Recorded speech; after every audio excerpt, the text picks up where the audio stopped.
இன்னைக்கு மக்களுக்கான கள போராளிகளை கொண்டாடுறதை விட இன்ஸ்டாகிராம்ல செல்போன்ல ரீல்ஸ் எடுக்கிற போராளிகளை தான் இன்னைக்கு சமுதாயம் அதிகமாக கொண்டாடிட்டு இருக்கு. தோழர் பகு அவர்கள் சொல்லும்போது குறிப்பிட்டு பேசினார். இந்த நிகழ்ச்சிக்கு திராவிட முன்னேற்ற கழகத்துடைய சட்டமன்ற உறுப்பினர் இளைஞரணி செயலாளர் வருகிறார். தோழர் வீரபாண்டியன் அவர்களும் வருகிறார். பல்வேறு இடங்கள்ல தொலைபேசி அழைப்புகள், விசாரிப்புகள். ரொம்ப பாலிஸ்டா சொன்னாரு, ஏதாவது உள்ளர்த்தம் இருக்குதா அப்படின்னு. என்கிட்ட வந்தோடனே ஓப்பனாவே சொன்னாரு. நிறைய பேர் போன் பண்ணி கேட்டாங்க, சார் குதிரை பேரம் நடத்துறீங்களா நாளைக்கு நிகழ்ச்சியில அப்படின்னு. உண்மையாகவே குதிரை பேரம் எங்க நடக்குதுன்னு உங்களுக்கு தெரியும், வந்ததுங்க என்னை விட உங்களுக்கு நன்றாகவே தெரியும். இன்றைக்கு தோழர் நல்லக்கண் அவர்களுக்காக முதலாக திறக்கப்பட்டிருக்கக்கூடிய எழுப்பப்பட்டுள்ள சிலையை திறந்து வைப்பதில், உங்களோடு சேர்ந்து திறந்து வைப்பதில் மிகுந்த மகிழ்ச்சி அடைகின்றேன். அந்த வாய்ப்பை கொடுத்த உங்கள் அத்தனை பேருக்கும் முதலினுடைய நன்றியை நான் தெரிவித்துக் கொள்கின்றேன். அதோடு சேர்ந்து திரைநிலவாசிகள் அமைப்பைச் சேர்ந்த அருமை சகோதரர் பகுவுடைய அம்பாட்சி கற்பனையின் முதல் ஆசிரியர் நூலையும் இன்றைக்கு இங்கே வெளியிட்டிருக்கின்றோம். தோழர் நல்லக்கண் அவர்களுக்கு சிலை அமைச்சிருக்கிறது மூலமாக இன்றைக்கு இந்த சமூகம் உண்மையிலே யாரை நாம் கொண்டாடணும் அப்படிங்கிறத இந்த நிகழ்ச்சியின் மூலமாக இந்த அமைப்பினர் மிக தெளிவாக சொல்லியிருக்கிறாங்க.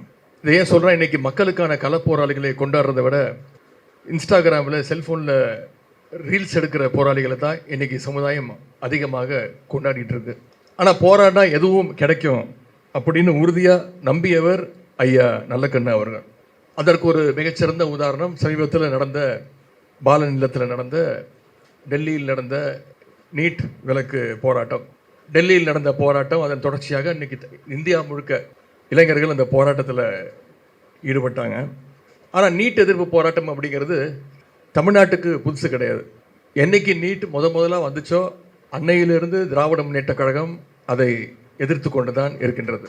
குறிப்பாக எங்களுடைய திராவிட முன்னேற்ற கழகத்துடைய இளைஞரணியின் சார்பாக நீட் தேர்வை ரத்து செய்யணும்னு பல போராட்டங்கள் நடத்தியிருக்கிறோம். உண்ணாவிரத போராட்டம் நடத்தியிருக்கிறோம், ஆர்ப்பாட்டம் நடத்தியிருக்கிறோம், கையெழுத்து இயக்கம் நடத்தினோம். கிட்டத்தட்ட 80 லட்சம் கையெழுத்துக்களை பெற்றோம்.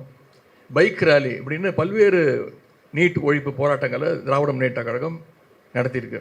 அது மட்டும் இல்லை, எங்களுடைய அரசு அமைஞ்ச பொழுது 2021ஆம் ஆண்டு கழக அரசு அமைஞ்ச உடனே நீட் பாதிப்பை கண்டறியத்துக்கு ஓய்வு பெற்ற நீதியரசர் திரு A.K. ராஜன் தலைமையில் எங்களுடைய அப்பொழுது தலைவர் முதலமைச்சர் அவர்கள் ஒரு கமிட்டியை அமைச்சார்.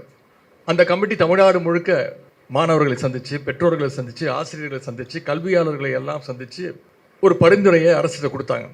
அந்த பரிந்துரையின் அடிப்படையில் நீட் விலக்கு வேணும்னு ஒரு சட்ட முன்வடிவை எங்களுடைய கழக தலைவர் அப்பொழுது முதலமைச்சர் அவர்கள் கொண்டு வந்தாங்க. அதற்கு ஆளுநர் ஒப்புதல் கொடுக்கல.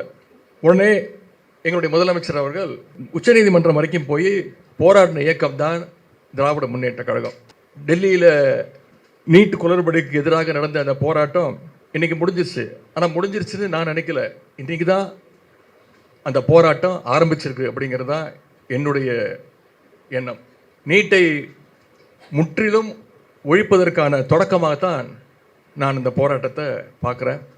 ஐயா நல்லக்கண் அவர்கள் இன்னைக்கு இருந்திருந்தா அவரும் நிச்சயம் இதுதான் சொல்லியிருப்பார்.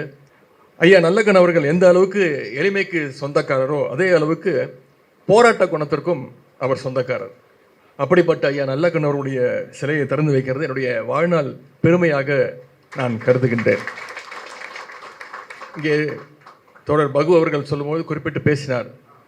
இந்த நிகழ்ச்சிக்கு திராவிட முன்னேற்ற கழகத்துடைய சட்டமன்ற உறுப்பினர் இளைஞரணி செயலாளர் வருகிறார்.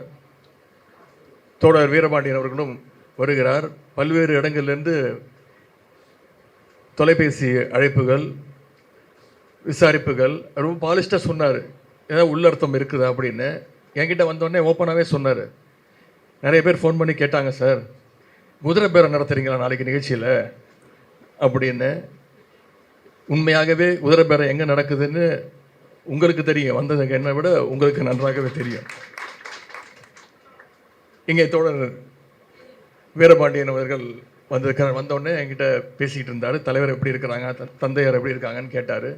அவர் குறிப்பிட்டது போல எப்பொழுதும் போல தோழமை உணர்வோடு தான் இங்கே அவர் வந்திருக்கிறார் என்று நான் நம்புகின்றேன்.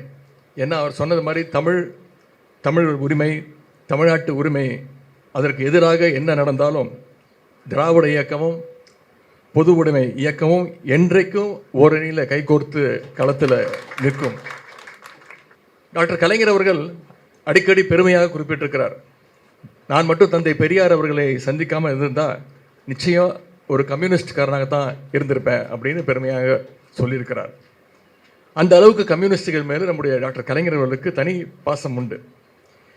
இன்னும் ஒரு சின்ன இன்சிடென்ட் இங்கே குறிப்பிட விரும்புகின்றேன்.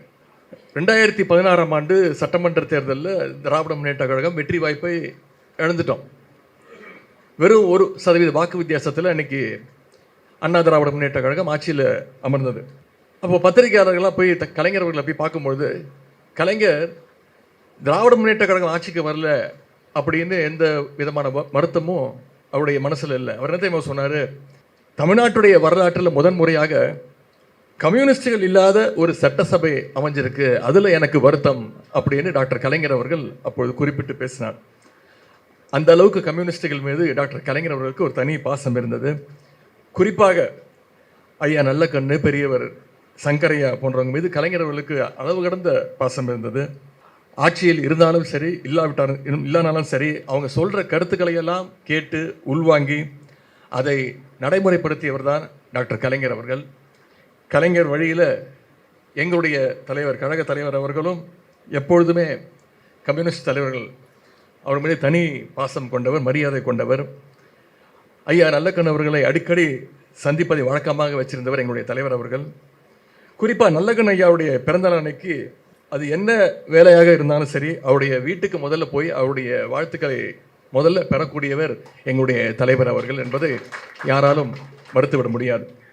ஐயா நல்லக்கண்ணு அவர்களுக்கு தமிழ்நாடு அரசுடைய மிக உயரிய விருதான தகைசால் தமிழர் விருதையும் வழங்கி பெருமைப்படுத்தியவர் எங்களுடைய தலைவர் அவர்கள். நல்லக்கண்ணு ஐயா அவர்கள் மறைஞ்சப்போ அவருக்கு முழு அரசு மரியாதையும் கொடுத்தவர் எங்களுடைய தலைவர் அவர்கள்.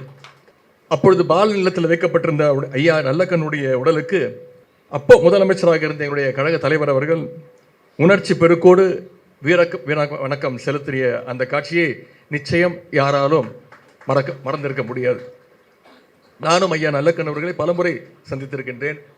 2021 ஆண்டு நான் சட்டமன்ற உறுப்பினராக தேர்ந்தெடுக்கப்பட்ட பிறகு நான் முதல்ல போய் வாழ்த்து பெற்றது ஐயா நல்லக்கண்ணு அவர்களிடம் தான். இங்கே ஏற்கனவே குறிப்பிட்டது போல யாரை சந்தித்தாலும் புத்தகங்கள் கொடுப்பார், புத்தகங்களை பரிமாறிக்கொள்வார். நானும் அவர்கிட்ட போய் புத்தகங்கள் கொடுத்தேன், அவர் என்கிட்ட புத்தகங்கள் பரிமாறிக்கொண்டார். நிறைய அரசியல் பேசுவார், பல அறிவுரைகளையும் சொல்லியிருக்கின்றார்.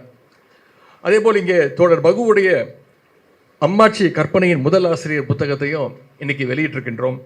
ஒரு புத்தகத்தை கொண்டு வருவது ஒரு சாதாரண விஷயம் கிடையாது. இளைஞரணி, திமுக இளைஞரணி சார்பாக நாங்களும் ஒரு பதிப்பகத்தை நடத்தி வருகின்றோம். அதற்கு நான் பதிப்பாளர். அந்த வகையில் ஒரு பதிப்பாளராகவும் இந்த நிகழ்ச்சியில் கலந்து கொள்வதை நான் மிகுந்த பெருமையாக கருதுகின்றேன். தோழர் பகு இந்த புத்தகத்திற்காக நிறைய உழைச்சிருக்கிறாரு. திணைநில வாசிகளுக்கும் கழக இளைஞரனுக்கும் ஒரு மிக நெருங்கிய தொடர்பு உண்டு. இங்கே தோழர் பகு அவர்கள் குறிப்பிட்டது போல இளைஞரணியுடைய அனைத்து நிகழ்ச்சியிலையும் திணைநில வாசிகளுடைய அந்த நாடகம் ஒவ்வொரு நிகழ்ச்சியிலும் இடம்பெற்றிருக்கக்கூடியது. அது சிறிய நிகழ்ச்சியாக இருந்தாலும் சரி, பெரிய பெரிய மாநாடுகளாக இருந்தாலும் சரி, அறிவு திருவிழா, இப்படி பல்வேறு நிகழ்ச்சிகளில் முதல் நிகழ்ச்சியாக திணைநில வாசிகளுடைய கலை நிகழ்ச்சி நிச்சயம் இடம்பெற்றிருக்கிறோம். தோழர் பகு ஒரு சிறந்த எழுத்தாளர், நாடக இயக்குனர், பயிற்சியாளர், LGBT மக்களுடைய உரிமைக்கான குரலாக இருப்பவர்.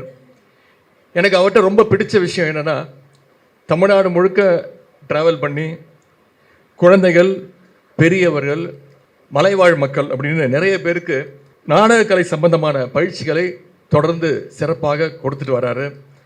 அவருடைய அந்த அனுபவங்களை எல்லாம் இந்த இன்னைக்கு புத்தகத்தில் எழுதியிருக்கிறாரு.